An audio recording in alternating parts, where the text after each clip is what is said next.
A partir de este momento, Mañanas Blue es periodismo en radio.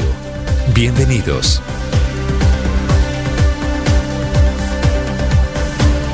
Bienvenidos, buenos días, 6 de la mañana, 40 segundos. Amanecemos, atención, con el decreto emitido, firmado anoche por el presidente Petro, con el nuevo salario mínimo, que en realidad vuelve a ser el de diciembre pasado.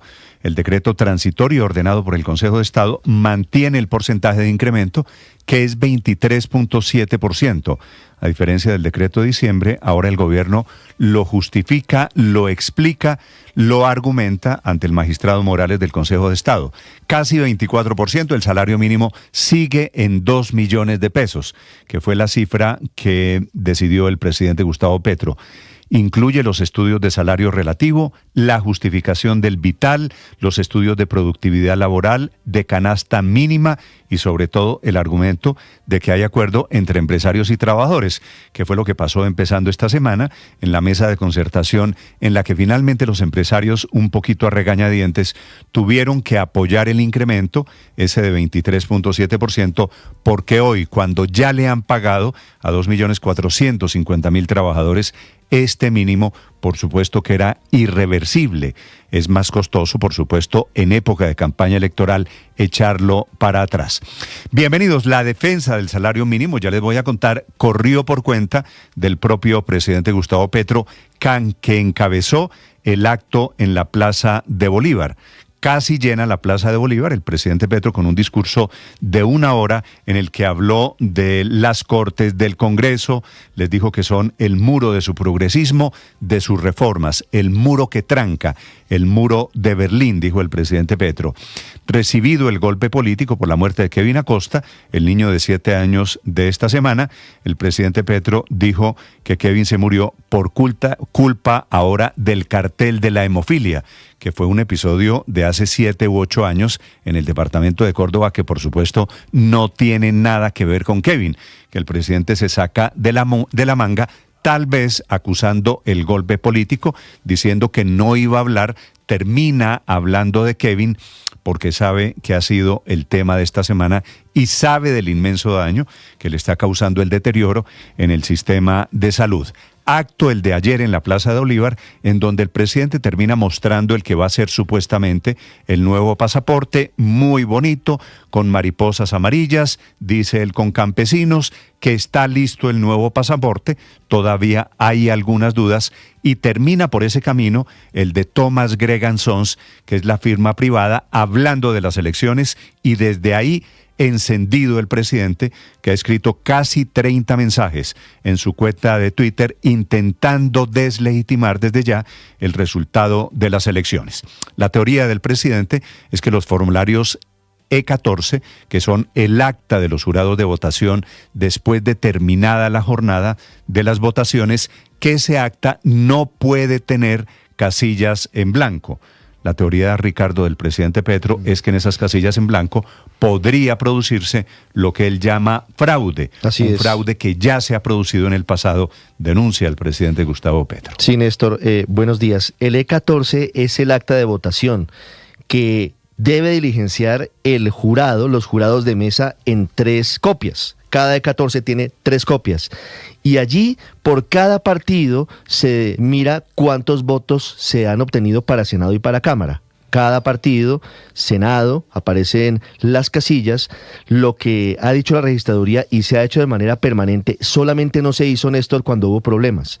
En las elecciones para Congreso de hace 4 años, la registraduría modificó la instrucción y por eso aparecieron los asteriscos, aparecieron las bolitas, aparecieron los rayones.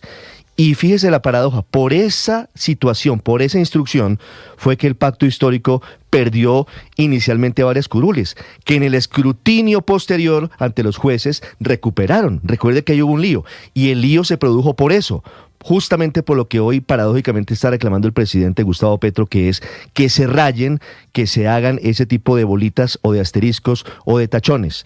La registraduría históricamente y el presidente Petro ha ganado todas las elecciones en su vida con el mismo mecanismo, dejando en blanco los espacios en los formularios E14.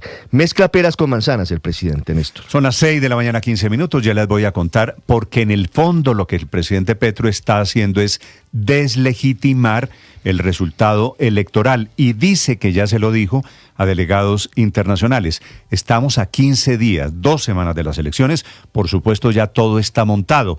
Todo está decidido, seguramente hasta la intención de voto, y el presidente a estas alturas está pidiendo también capacitar mejor a los jurados de votación y el fantasma del fraude y los formularios E14, a todo lo cual responde el registrador Hernán Penagos con contundencia, diciéndole que nadie le va a decir a él, al registrador, que es la cabeza del sistema electoral colombiano, un poder independiente del gobierno, cómo se hacen, cómo se llevan a cabo las elecciones. O sea que allí hay mucho más que un choque institucional.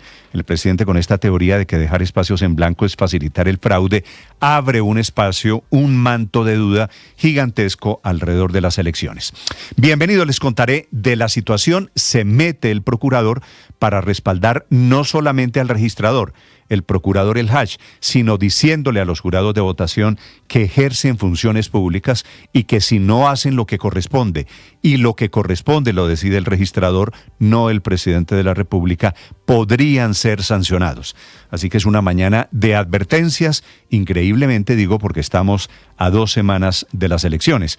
La gran duda que el presidente Petro ha sembrado sobre las elecciones fue con una plaza de Bolívar casi llena, no se llenó, una convocatoria regular, 1.000 personas en Medellín, 2.000 personas en Cali, 500 personas en Neiva, en donde fue atacada la sede del Centro Democrático allí en la capital del Huila, ayer con el pretexto de que eran marchas convocadas en las que participaban seguidores del gobierno. Les voy a hablar también de otras noticias. Ricardo Roa fue ratificado como presidente de la Junta de Ecopetrol, a pesar de que está sub iudice, tiene 2 imputaciones de la Fiscalía General de la Nación. A propósito de Ecopetrol, cerró el año pasado con reservas probadas de más de 1.940 millones de barriles de petróleo, lo que representa algún aumento frente a las expectativas del 2024 en la incorporación de reservas, que es una buena noticia. Aumenta nuestra capacidad de sostenibilidad. Les contaré de los líos que sigue habiendo en la Universidad Nacional, en donde el profesor Peña se posesionó como rector. Sin embargo, el Consejo Superior de la Universidad pide una decisión, una aclaración a la Corte Constitucional. Noticias de Colombia y el mundo, y una última. Les contaré de los extraterrestres, un escándalo que está armado desde los Estados Unidos, en donde el presidente Trump decidió en las últimas horas revelar la información que tiene el gobierno de los Estados Unidos, hasta hoy clasificada por la supuesta vida de extraterrestres. El tema de la base en Nevada, de la base 51. Obama dijo que sí hay extraterrestres, causa la ira del presidente Trump, lo acusa de revelar secretos de Estado para los Estados Unidos y se arma un gran lío, inclusive internacional, alrededor de si hay vida o no en otros planetas y de las pruebas que tiene Estados Unidos sobre ello. Anoche fue firmada y promulgada la ley de amnistía por Delcy Rodríguez en Venezuela, una ley que saca de la cárcel a centenares de presos políticos, entre ellos Juan Pablo Guanipa, que esta mañana, un hombre de María Corina Machado, que esta mañana por fin se declara en libertad. Bienvenidos a Historias que compartimos con ustedes a partir de este momento, un gusto saludarlos. Hoy es el Día del Gato. Para quienes tienen gaticos, usted, Ospina, tiene gato, ¿no? Está en donación, está en comodato en la casa de mi madre. Pero sí. ¿Cómo se llama su gato? Tom. Pero sabe mucho. Un saludo para Tom, para el apuntador que tiene detrás sabe mucho. Para todos los dueños de los gatos. Hoy un saludo especial, el Día de los Mininos. Aquí está lo más importante en el resumen que preparamos en Voces y Sonidos en Mañanas Blue.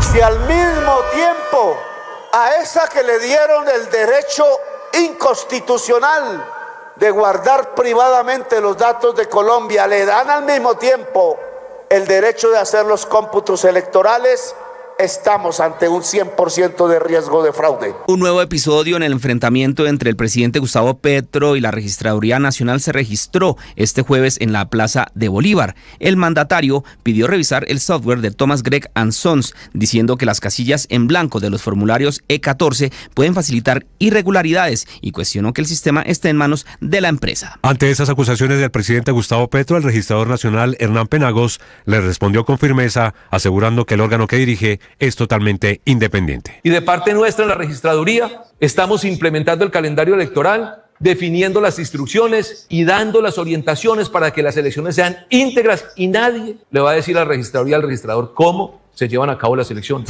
El salario mínimo legal mensual vigente para el año 2026, no quise sobrepasarme, es el mismo que decretamos en el mes de diciembre del año 2025. No echamos para atrás. El presidente Gustavo Petro firmó el decreto transitorio del salario mínimo con el que se mantiene el aumento del 23.7%. Así lo anunció durante su discurso en la Plaza de Bolívar por las movilizaciones convocadas por su gobierno. El mandatario aseguró que fue entregado al Consejo de Estado en cumplimiento de su orden. Durante su discurso, el presidente de la República, Gustavo Petro, mostró el nuevo pasaporte al país y defendió la capacidad de la imprenta nacional. Decían que no íbamos a poder hacerlo. Este es el nuevo pasaporte para Colombia. Es hermoso, tiene mariposas amarillas, pacas le digo yo, guitarras y tiples, coco, pescadores. Ricardo Roa seguirá como presidente de Ecopetrol pese a las imputaciones en su contra que serán este 11 y 12 de marzo por presunta violación de topes en la campaña de Petro presidente y por presunto tráfico de influencias por la compra de un apartamento en el norte de Bogotá. La junta directiva, hoy liderada por Ángela María Robledo, respaldó su permanencia en el cargo, asegurando que debe primar el debido proceso y la presunción de inocencia.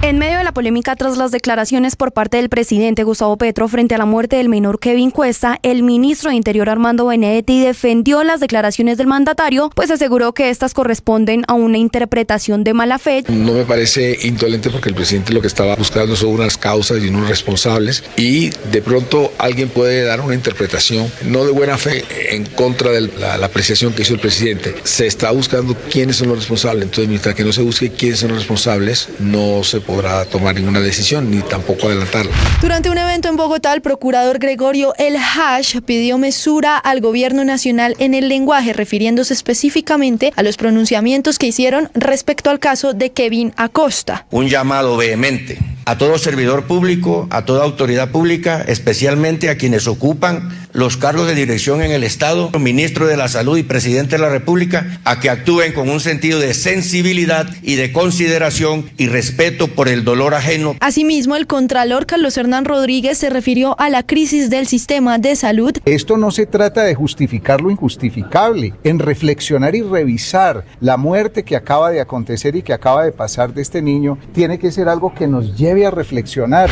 En una dura carta, exministros y exviceministros de salud hacen un llamado urgente al gobierno a corregir el camino tras la muerte del niño Kevin Acosta. En la misiva que firman, entre otros, Alejandro Gaviria, Fernando Ruiz, Augusto Galán Sarmiento, Beatriz Londoño, Jairo Núñez y Gabriel Riveros, lamentan que el caso de este menor refleje la crisis a la que se enfrentan miles de pacientes en todo el país.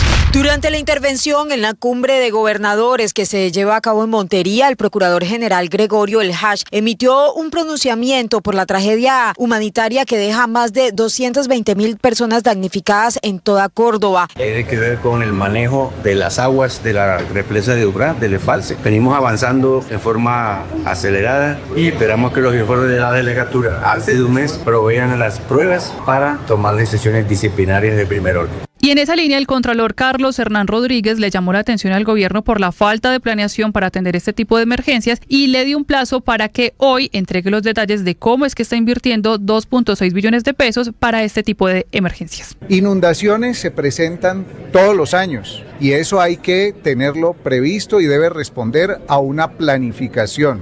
El director de la Unidad Nacional para la Gestión de Riesgo de Desastres, Carlos Carrillo, insiste en que no es cierto que el gobierno esté rechazando la ayuda de otros países para la atención de damnificados en Córdoba, sino por el contrario asegura que Colombia aún cuenta con capacidad para responder ante la emergencia, por lo que sería irresponsable que el gobierno hiciera un llamado a la ayuda internacional. Y en Montería, por ejemplo, tenemos un centro de acopio con asistencia humanitaria hasta el techo, pero además estamos en capacidad de despachar aún más ayudas en la medida en que se empiecen a distribuir de acuerdo con los censos de los gobiernos locales. Pero esta asistencia que ofrecen otros países de todas maneras tiene un camino. Entre tanto, como producto de la ola invernal y buscando garantizar el derecho al voto, el próximo domingo 8 de marzo, la registraduría anunció el traslado de 22 puestos de votación en Montería, Cereté, Lórica y Tierra Alta. Tenemos serias dificultades, algunos lugares inundados y otros que están siendo utilizados como albergues. Además de eso, tendremos que trasladar el escrutinio tanto municipal como departamental para poder garantizar todo ese proceso. El excontralor y precandidato presidencial Carlos Felipe Córdoba renunció a su precandidatura presidencial por el Partido Conservador y aseguró que continuará su aspiración a través de su grupo significativo de ciudadanos. El Consejo Superior Universitario de la Universidad Nacional de Colombia decidió acatar el fallo del Tribunal Superior de Bogotá, que ordenó que en un plazo de 48 horas se volviera a posesionar a José Ismael Peña como rector de esta institución. Mi propósito es claro: trabajar por la unidad de la Universidad Nacional de Colombia y fortalecer los procesos en curso. Finalmente, anoche el Parlamento aprobó la ley de amnistía acá en Venezuela, que tiene 16 artículos y fue aprobada por unanimidad. A las horas, la presidenta encargada, Delcy Rodríguez, la firmó y la promulgó en el Palacio de Miraflores, pidiendo que su aplicación sea inmediata. Ustedes, el Parlamento, han designado una comisión especial para el seguimiento de la ley. Yo le pido máxima celeridad. Igual, ya uno de los opositores más emblemáticos salió libre. Se trata de Juan Pablo Guanipa, mano derecha de María Corina Machado, y a quien ya le levantaron la casa por cárcel. Reitero mi disposición de promover la reconciliación siempre que parta desde la verdad. Tras un extenso interrogatorio de 11 horas, quedó en libertad el expríncipe Andrés, el hermano del rey Carlos III de Inglaterra. La justicia lo señala de haberle suministrado información reservada del Estado británico al pedófilo Jeffrey Epstein. Anoche, en Villaliza, Paraguay, Colombia perdió 1-0 frente a Brasil en la Conmebol Sub-20 femenina. La tricolor venía de caer por el mismo marcador ante Ecuador y ahora es última en la tabla sin puntos. ¡Gol del Tolima! Y en la Copa Libertadores por la fase 2, Tolima venció 1-0 al Deportivo Táchira en San Cristóbal. Con gol de Kelvin Flores, la vuelta será el próximo jueves en Ibagué. Estás escuchando Blue Radio. Es un gusto saludarlos en este amanecer. En Blue celebramos una noticia que nos encanta escuchar. Aquí seguimos conectados con ustedes. Somos de nuevo la emisora hablada más escuchada en Colombia. Con la pizca de humor para nuestra dura realidad. Seguimos conectando con millones de ustedes todos los días. ¡Bravo! Gracias por hacernos la número 1. Blue, más que radio. Escanea este código y suscríbete a nuestro canal de YouTube, @Blue Radio Co. Y disfruta y participa de la programación de Blue Radio. Blue Radio, le ponemos cara a la radio. Blue Radio, la alternativa.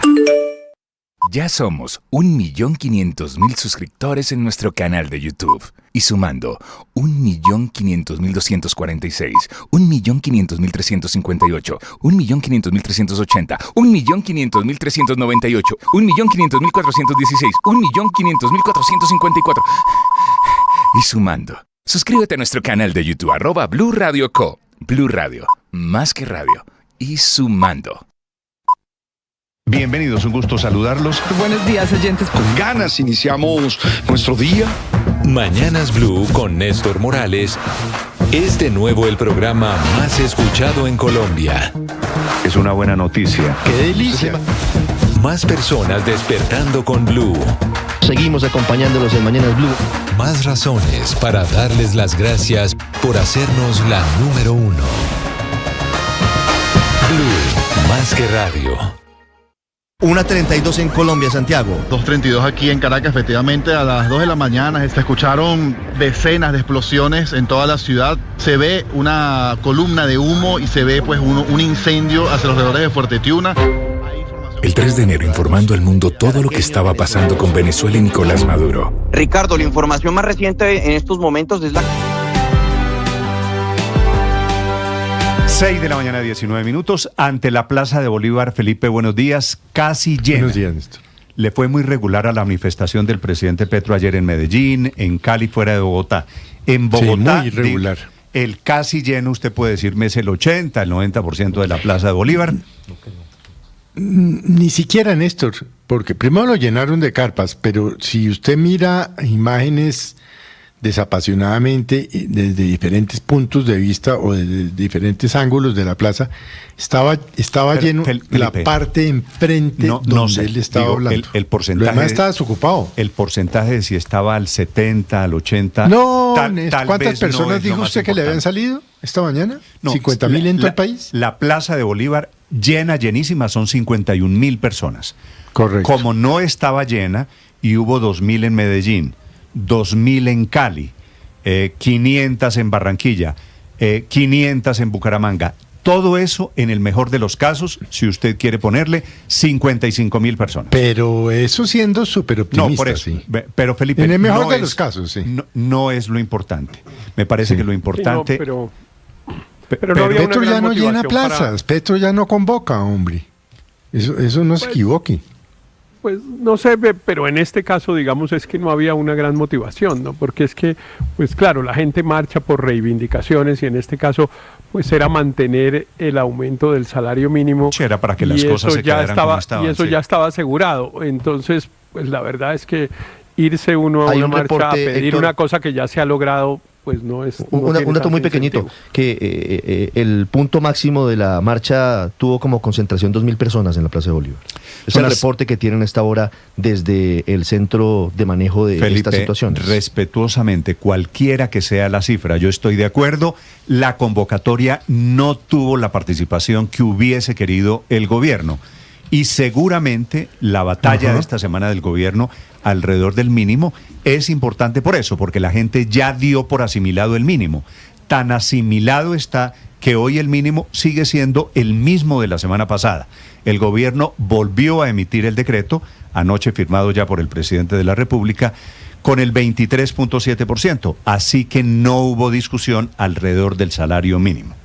23.7% quiere decir el mínimo para los trabajadores que se lo ganan, o para quienes dependen del mínimo, o para quienes estaban pendientes de aumentos de bienes o de servicios por el mínimo, ya se quedó en eso. El mínimo era y es de 2 millones de pesos. En esa tribuna, Héctor, el presidente Petro cogió ayer la diatriba ahora contra el resultado de las elecciones, contra la organización electoral, contra la posibilidad de un fraude, que es la nueva teoría del presidente Petro. Eso sí es muy grave, Néstor. No, es grave no, el gravísimo. El tema de la confianza en la organización electoral, pues es un tema absolutamente esencial, digamos, para la democracia. Uno tiene que confiar que el procedimiento electoral realmente va a reflejar la voluntad de los electores. Y el presidente lleva, pues bueno, años, casi diría, tratando de desprestigiar el sistema, pero claro, en la campaña lo volvió a convertir en una bandera de manera completamente injustificada, Néstor, porque la verdad es que el sistema electoral colombiano seguramente tiene algunos defectos y algunas cosas que pueden perfeccionarse, pero es un sistema que da mucha confianza, entre otras cosas por una sola razón, Néstor, que es porque mira mucha gente alrededor de esas mesas donde uno va y mete el voto, cuando abren esas cajas para empezar a contar, alrededor de cada mesa de esas hay decenas de personas, testigos electorales, personas de la Procuraduría, los jurados de votación que no se conocen entre sí. Entonces, la posibilidad de una especie de conspiración para marcar en esas tarjetas sobre las que está reclamando el presidente un resultado distinto al que es, pues es casi imposible.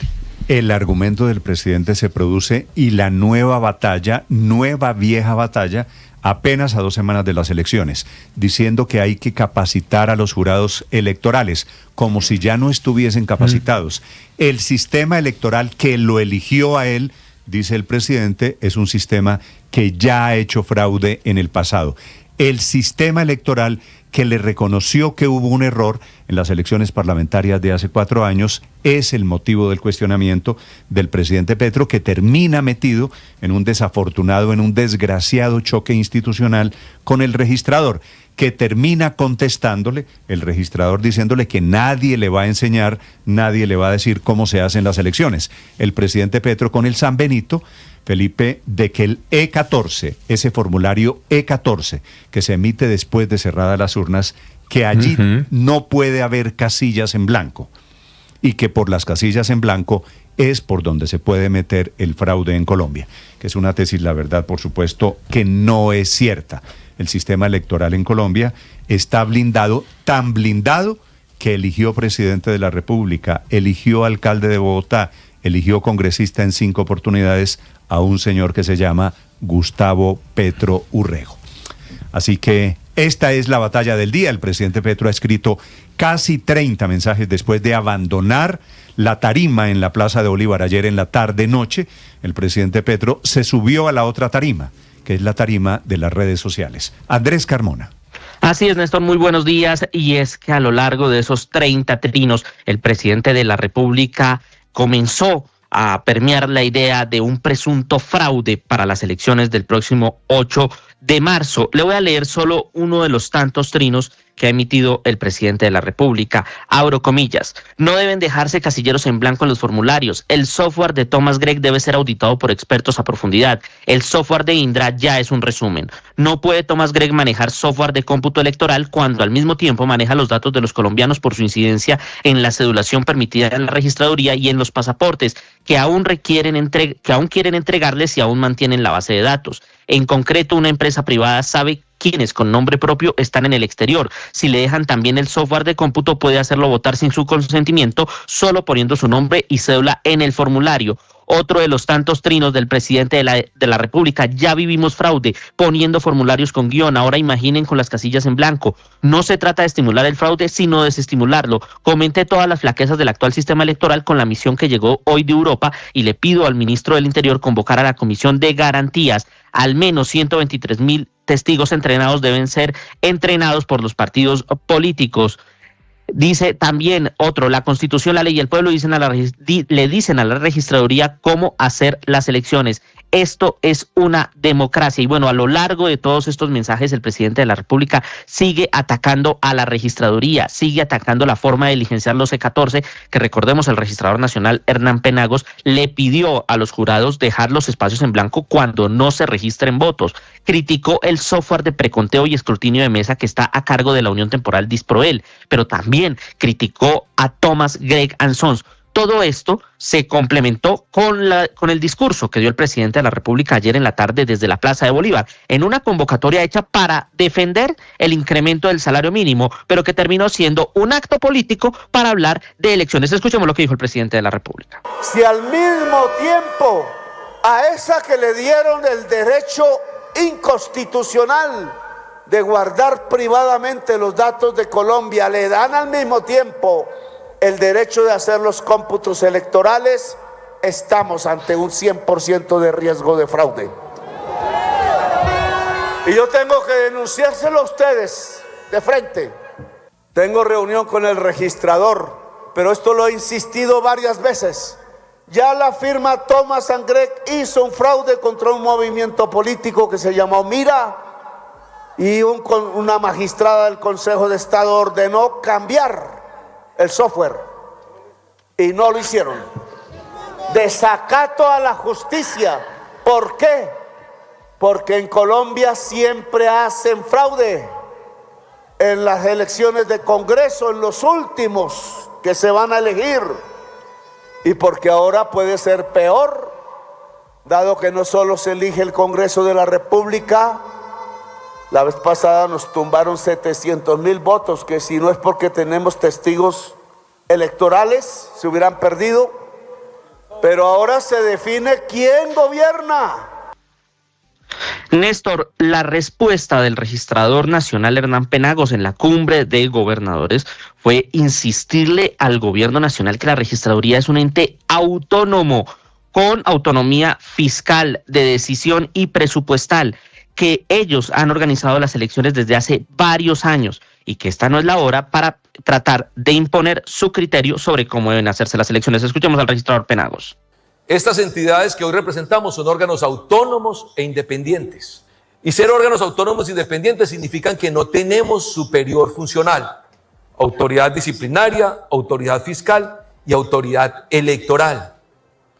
Y en ciertas ocasiones se observan actitudes de asedio como si fuera obligación supeditarse a un órgano superior, y eso no va a ocurrir. Porque hay momentos de la historia de Colombia donde uno tiene en sus manos la Constitución y la ley, pero hay que tener otro atributo mayor, carácter, para entender el rol y la labor que uno tiene como servidor público. Y de parte nuestra en la registraduría estamos implementando el calendario electoral, definiendo las instrucciones y dando las orientaciones para que las elecciones sean íntegras, y nadie le va a decir a la registraduría, al registrador, cómo se llevan a cabo las elecciones, porque sabemos que las hacemos de la mejor manera. Néstor, precisamente esta discusión de los E14, que recordémosle a los oyentes para su comprensión, es el acta general de escrutinio, que es un formulario que tiene 3 copias que deben ser diligenciadas por los jurados en el puesto de votación, deben ser diligenciadas de la misma manera. Un desprendible de ese E14 va dirigido a los claveros, que es en el momento del escrutinio donde revisan esos E14 para certificar la votación. El otro va a los delegados de la registraduría, quienes publican ese E14 en la página web de la registraduría. Y el tercer desprendible va dirigido al área de transmisión, que es donde se hace el cómputo para el preconteo. En esta pelea entre el presidente de la República y el registrador Hernán Penagos, queda la duda, quedan en confusión cerca de 862,000 jurados de votación, 130,000 principales y 132,000 remanentes, quienes son los que van a tener en sus manos la organización electoral el próximo 8 de marzo. Van a tener en sus manos la entrega de los resultados. Y tengo un dato clave, Néstor. Hace 4 años ese enredo de tachar los formularios E14 fue lo que demoró la entrega de resultados y fue lo que incluso generó que se diera esa confusión sobre las 4 curules que habían desaparecido en el preconteo para el pacto histórico y que fueron recuperadas en el escrutinio. Pero escuche usted al procurador delegado para la vigilancia, al doctor José María Sarmiento, quien le hizo un mensaje contundente a los jurados de votación. Ellos son funcionarios públicos durante el desarrollo de las elecciones. Escuchemos. Y lo único cierto es que el artículo 264 y 266 de la Constitución ha dicho que es el señor registrador nacional del Estado Civil quien organiza las elecciones y por ende es el que regula las etapas del proceso electoral. Los jurados son particulares o a veces funcionarios que ejercen una función pública transitoria y como función pública transitoria pues son disciplinables por parte de la Procuraduría. Hay que tener en cuenta que las palabras del presidente están llenas de inconsistencia. Primero, la transmisión de los resultados del preconteo se hace mediante llamada telefónica a un centro de acopio donde los resultados se reciben mediante códigos. Segundo, de llegarse a ingresar números en los espacios en blanco en los E14, estos se contrastan con el formulario cuentavotos y al haber inconsistencias se hace un reconteo. En tercer lugar, los votos son contados y los E14 diligenciados al frente de testigos electorales, miembros de los entes de control y miembros de la misión de observación electoral nacional e internacional. Cuarto, la cedulación, los datos de cedulación no están en manos de Thomas Gregg & Sons, están a cargo de la empresa francesa Idemia. Y en quinto lugar, por primera vez en estas elecciones, el software de la Unión Temporal Disproel será auditado internacionalmente, como se permite también la auditoría del código fuente por parte de los partidos. Y por primera vez, los 3 desprendibles de los E14, el de delegados, el de claveros y el de transmisión, serán publicados en la página web de la registraduría para que puedan ser contrastados por los ciudadanos y por los partidos políticos y las campañas, Néstor. Ricardo Ospina es periodista. Está en Mañanas Blue. Son las 6 de la mañana y 34 minutos. A 2 semanas de las elecciones legislativas y de las consultas presidenciales, el presidente Gustavo Petro insiste en poner un gigantesco y peligroso manto de duda sobre los resultados de la votación con base en afirmaciones que varían entre dudosas y falsas. El presidente está en el plan de descalificar la capacitación de los jurados, que ya fueron elegidos por parte de la registraduría y ya no hay vuelta atrás, de cuestionar las instrucciones de la registraduría para el diligenciamiento de los formularios E14 y de revivir el fantasma de un supuesto fraude vinculado con la empresa Thomas Gregan Sons, incluso llegando a afirmar que, y esto lo leo textual, estamos ante un 100% de posibilidad de fraude, lo cual ha sido desmentido claramente por las autoridades electorales. Incluso dijo el presidente que en Colombia siempre hacen fraude en las elecciones para Senado y Cámara. Paradójica afirmación proviniendo de un hombre que se ha elegido como representante a la Cámara, como senador de la República, como alcalde de Bogotá y luego como presidente de 2022 mediante el mismo mecanismo que hoy está cuestionando. De hecho, el único lío reciente con el escrutinio se produjo en las elecciones legislativas del 2022 y que afectó, sí, al pacto histórico y se dio precisamente por lo que hoy está reclamando el presidente Gustavo Petro. En esas elecciones, los jurados llenaron con asteriscos, con rayas, con bolitas y con tachones los espacios en blanco de los E14, lo cual dificultó severamente el trabajo de transmisión de datos que luego fue subsanado en la segunda fase del escrutinio que adelantan los jueces. Los formularios E14 son las actas que llenan los jurados en cada mesa, por eso es clave su trabajo, que es el punto de partida de los resultados. Inicialmente hacen la transmisión vía telefónica y allí entra a funcionar la unión temporal Disproel. Ahí el presidente comete otra equivocación, como lo decía Andrés. En Disproel tiene efectivamente participación Thomas Gregan Sons, pero en esa firma no es la que fabrica las cédulas de ciudadanía de los colombianos, ya que desde hace varias décadas ese contrato lo tiene la empresa francesa Idemia, que incluso ahora forma parte de la Imprenta Nacional de Francia, una empresa pública. Cuando hay tachones en los formularios E14, la MOE ha advertido que hay líos para la transmisión de datos, se presentan dificultades para la digitalización de los resultados y hay problemas severos para el escrutinio que está en manos de los jueces de la República. Al presidente Gustavo Petro le corresponde como jefe de Estado dar tranquilidad para que los colombianos vayan a las urnas el próximo 8 de marzo sin hablar de manera poco responsable de una posibilidad de fraude, lo cual puede exacerbar los ánimos de sus seguidores con consecuencias imprevisibles y peligrosas. El presidente debe además respetar la autonomía de la registraduría para el manejo de las elecciones. María Camila Orozco es periodista. Está en Mañanas Blue. Ya son las 6:36 de la mañana. Es hermoso, tiene mariposas amarillas, guitarras y tiples, cocos, pescadores y tiene al pueblo de Colombia aquí entre sus dibujos. Esa es la carta de presentación que hizo hace apenas unas horas el presidente Gustavo Petro del nuevo pasaporte para los colombianos, el documento que ya pasó, según él, todas las firmas y entidades calificadoras internacionales y que es el mejor pasaporte, el cuarto mejor pasaporte del mundo, pero eso solo lo sabremos a la hora de intentar salir del país. Hace una semana, en medio del Consejo de Ministros en Córdoba por la emergencia económica en ese departamento, había mostrado un papel anunciando lo mismo y aunque no han sido presentadas en sociedad, el presidente Gustavo Petro dijo que las máquinas con las que se van a producir en la imprenta nacional ya están en el país. Pues en la imprenta nadie ha visto la maquinaria que debe llegar desde Portugal. Hasta anoche no había llegado ese equipo que es necesario para imprimir el pasaporte. De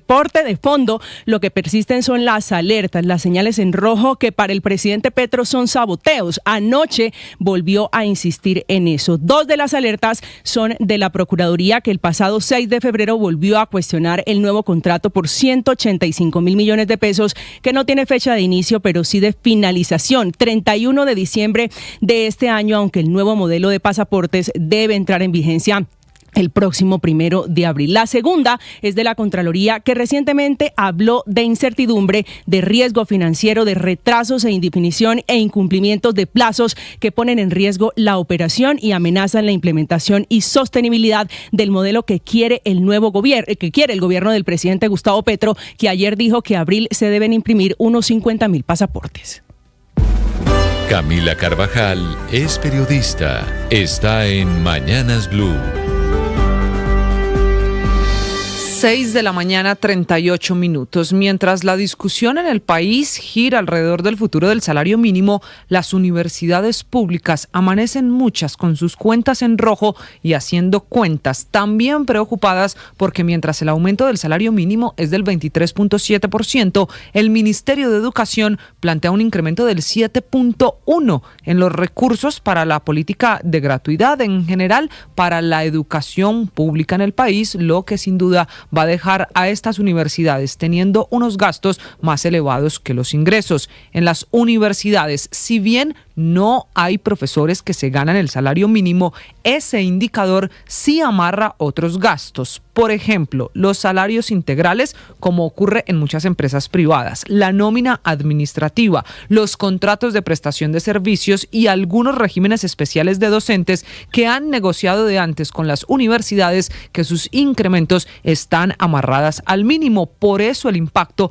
preocupa tanto esta mañana a las instituciones de educación superior. El problema, según el sistema universitario estatal, es que mayor gasto no siempre viene acompañado de un incremento igual en las transferencias del gobierno. Los cálculos de las universidades es que los costos de funcionamiento podrían crecer hasta 3 veces más rápido de lo que hoy están creciendo los ingresos. Un mayor riesgo para la sostenibilidad de unas universidades que ya enfrentaban un problema financiero. Hay 16 puntos porcentuales de diferencia entre la plata que el gobierno planea girarle a las universidades este año y el impacto con el incremento del salario mínimo. Como pasó en muchas empresas privadas, en las universidades públicas, los presupuestos de 2026 se hicieron en 2025 calculando un alza del salario mínimo de hasta 14%, y como finalmente fue de casi 24%, esos 10 puntos porcentuales por encima son los que a esta hora tienen a las universidades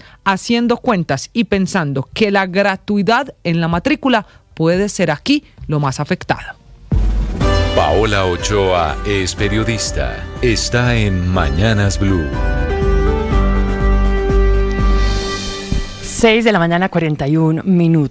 Se ratifica el gobierno en el salario mínimo y se atornilla en el incremento del 23.7%, quedando así en 2 millones de pesos mensuales con auxilio de transporte. No obstante, salario mínimo vital, que solo beneficia al 10% de los trabajadores del país, 2.400.000 personas de un total de 22 millones de ocupados. Privilegio de unos pocos y privilegio de la minoría, que no sirvió para mejorar el gasto de los hogares colombianos en el arranque de este año, que acaba de tener su peor registro para el mes de enero desde que la firma especializada Radar comenzó a tomarle el pulso en el año 2010. Gasto de los hogares colombianos que en el mes de enero fue de apenas 101 billones de pesos, un crecimiento anual en términos reales de apenas 2.54% y en términos mensuales, es decir, frente al mes de diciembre, con una contracción del 23.8%, mostrando así clarísimas señales de desaceleración por todos lados frente a diciembre, debido en gran parte a un componente estacional, tras un remate de año donde los hogares colombianos reciben la prima de Navidad y gastan mucho más por las celebraciones decembrinas. No obstante, dinámica intermensual, es decir, de enero frente a diciembre, que jamás había sido tan mala en los últimos 16 años como acaba de suceder en este arranque del año 2026. Ahora bien, en la dinámica anual, es decir, frente a enero del año pasado, también se obtiene la peor variación anual en materia de gasto de los hogares, con ese crecimiento real frente a enero del 2025 de apenas 2.54%, una décima parte del aumento del salario mínimo para este año y una octava parte del aumento del mínimo vital en términos reales, que recordemos estuvo 19 puntos por encima del costo de vida del año pasado, 5 veces por encima de esa carestía del año anterior y 6 veces más que las expectativas originales de inflación para este año, unas expectativas de carestía que justamente le están poniendo freno al gasto de los hogares, en una mirada muy pesimista que tiene hoy a muchos recortando gastos ante la avalancha de cosas que empezaron a subir tras este aumento del salario mínimo vital, que se mantiene efectivamente en casi 24% únicamente para el 10% de los trabajadores del país. Estás escuchando Blue Radio. Faltan 111 días para la Copa del Mundo.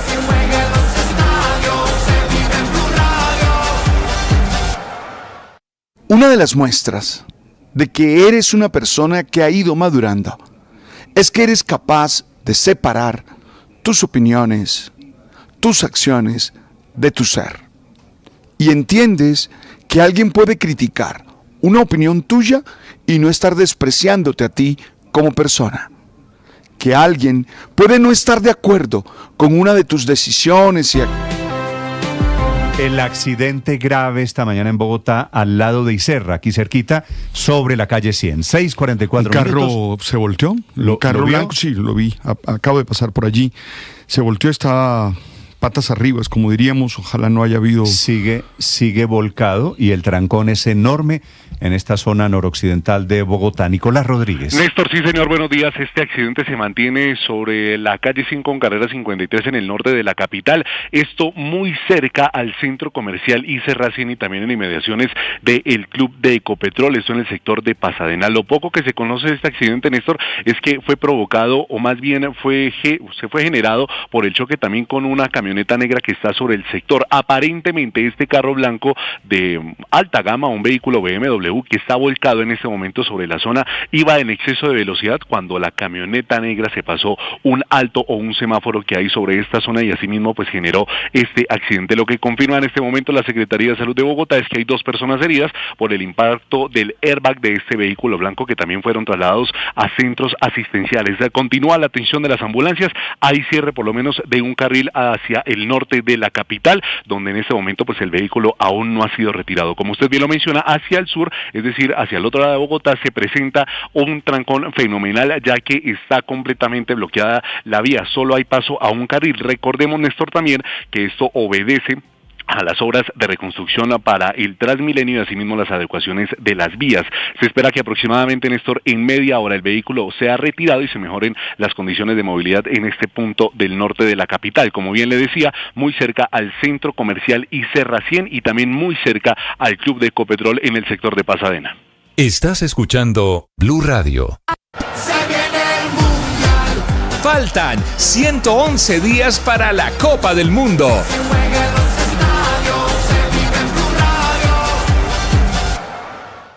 Bienvenidos, un gusto saludarlos. Buenos días, oyentes. Con ganas iniciamos nuestro día. Mañanas Blue con Néstor Morales es de nuevo el programa más escuchado en Colombia. Es una buena noticia. ¡Qué delicia! Más personas despertando con Blue. Seguimos acompañándolos en Mañanas Blue. Más razones para darles las gracias por hacernos la número 1. Blue, más que radio. Ya somos 1.500.000 suscriptores en nuestro canal de YouTube. Y sumando 1.500.246, 1.500.358, 1.500.380, 1.500.398, 1.500.416, 1.500.454. Y sumando. Suscríbete a nuestro canal de YouTube, @Blue Radio Co. Blue Radio, más que radio. Y sumando. Se viene el mundial, la fiesta va a empezar. Con Blue todos disfrutan, nadie se nos queda atrás. Se viene el mundial, la fiesta va a empezar. Se juega en los estadios, se vive en Blue Radio. Te vamos informando cómo se prepara nuestra selección. Blue más que radio, es pura pasión. En la pantalla, en la radio o en el celular. Vamos Colombia a celebrar que vamos para el mundial.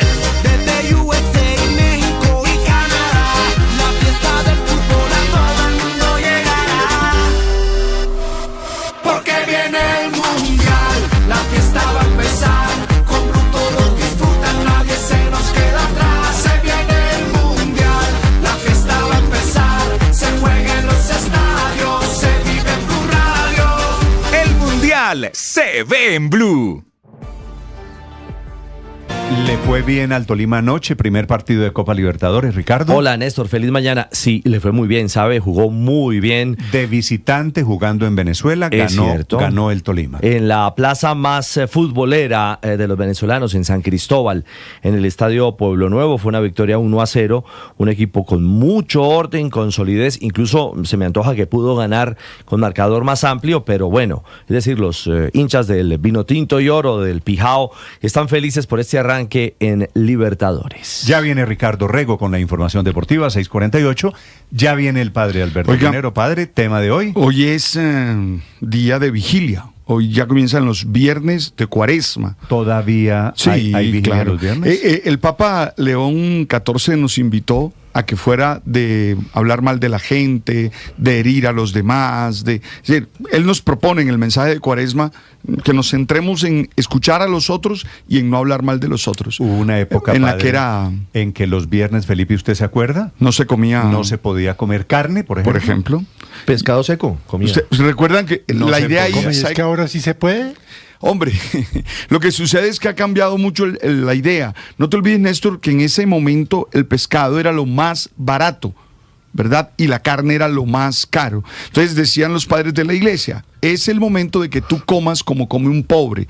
¿Cómo come un pobre? Pescado, claro. ¿Ese era el sentido? Ese era el sentido. Es más, y decían, la plata que te sobra se la das a alguien que la necesite. El problema es que hoy el pescado es más caro que la carne, entonces no tendría mucho sentido. Por eso hoy se invita a hacer otro tipo de vigilia. En algún momento, en la Semana Santa y en los días de vigilia, no se podía escuchar música yo recuerdo a todo eso. volumen. Sí. ¿Cierto? No, las emisoras no ponían música clásica todo el día. Y casi. Sí, pero eso no fue hace mucho.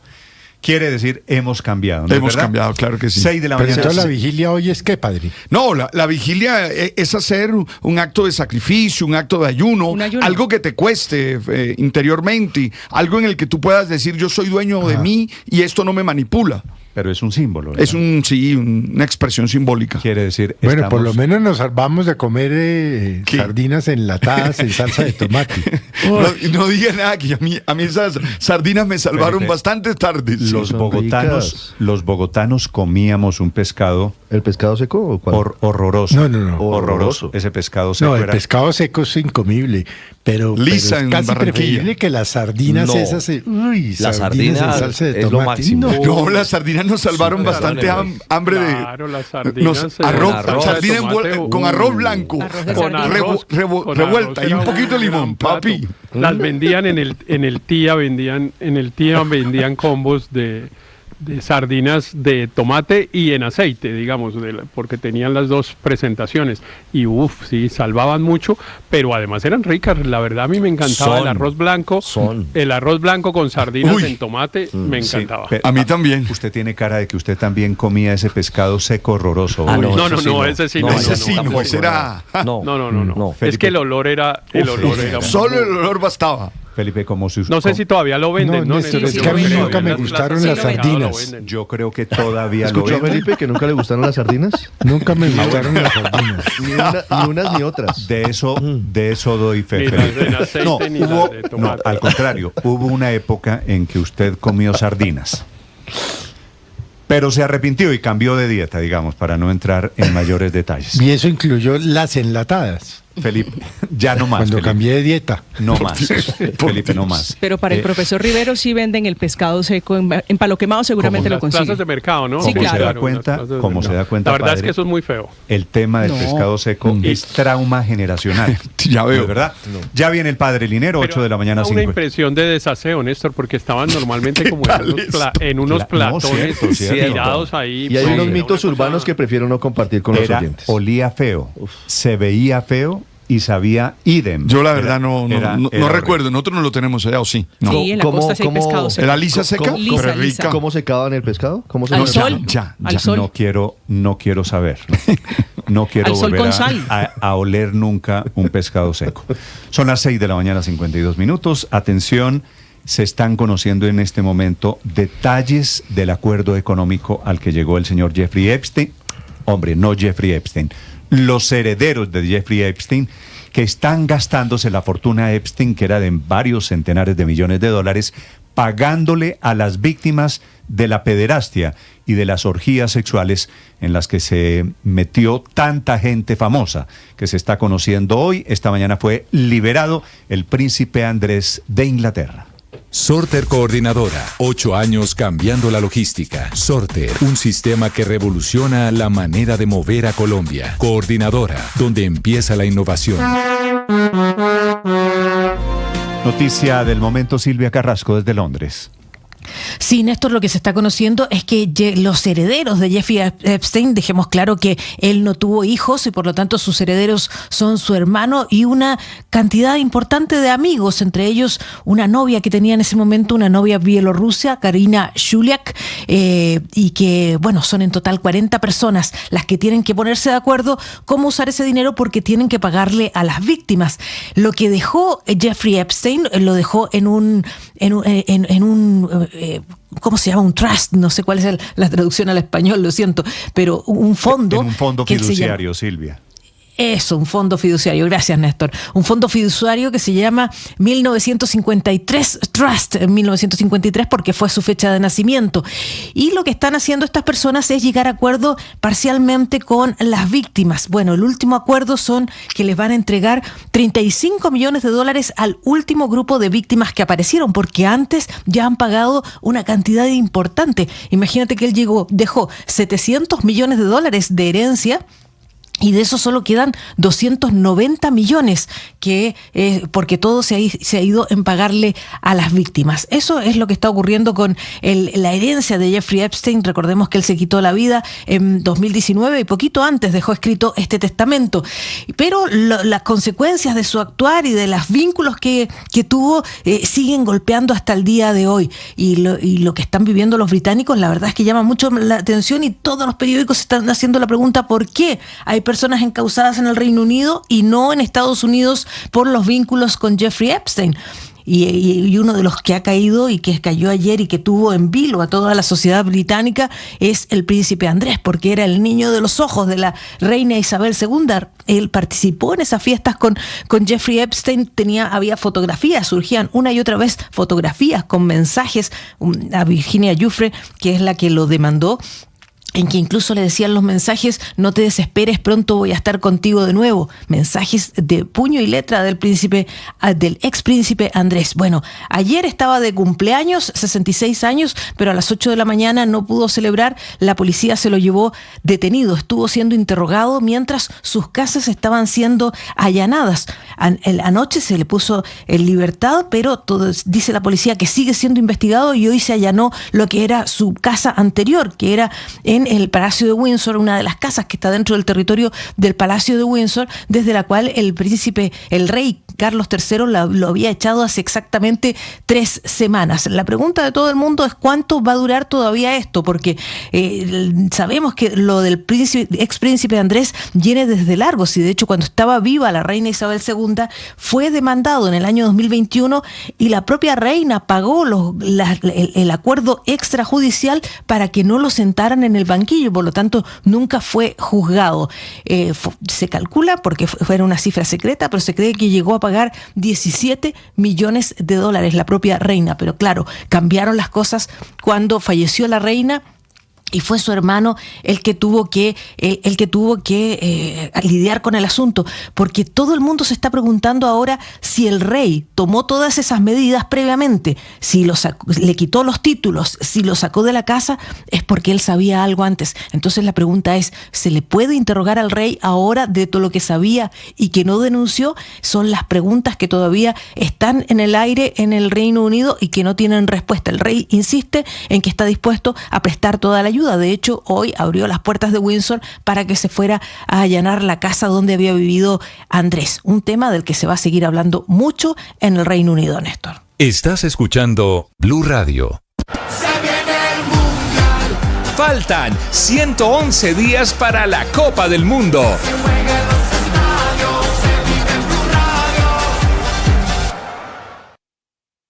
Recuerde que este 8 de marzo en las tarjetas electorales para Senado y Cámara, usted no encontrará nombres ni fotografías. Tenga en cuenta el partido y el número del candidato que usted va a elegir libremente. Anótelo, memorícelo y si tiene dudas, pida el cuadernillo guía en la mesa de votación. Vote seguro, vote informado y dele un voto de confianza al proceso electoral. Una campaña de Blue y de la Registraduría Nacional del Estado Civil. Decreto firmado anoche por el presidente Petro con el nuevo salario mínimo, que en realidad vuelve a ser el de diciembre pasado. El decreto transitorio ordenado por el Consejo de Estado mantiene el porcentaje de incremento, que es 23.7%. A diferencia del decreto de diciembre, ahora el gobierno lo justifica, lo explica, lo argumenta ante el magistrado Morales del Consejo de Estado. Casi 24%, el salario mínimo sigue en 2 millones de pesos, que fue la misión de observación electoral, que entre otras cosas existe hace 20 años, está cumpliendo 20 años, ha garantizado y ha sido veedora de la transparencia electoral en Colombia. Hasta hoy nadie ha dicho, nadie ha puesto en duda los resultados electorales de nuestro país. Hasta hoy que lo hace el presidente de la República, Gustavo Petro.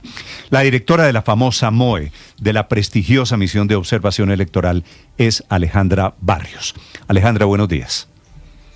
Muy buenos días a los que nos están acompañando la mañana de hoy. Alejandra, ¿usted cree que hay riesgo de fraude, como ha dicho desde ayer una y otra vez repetidamente el presidente Gustavo Petro? No, Néstor, ese riesgo de fraude no existe.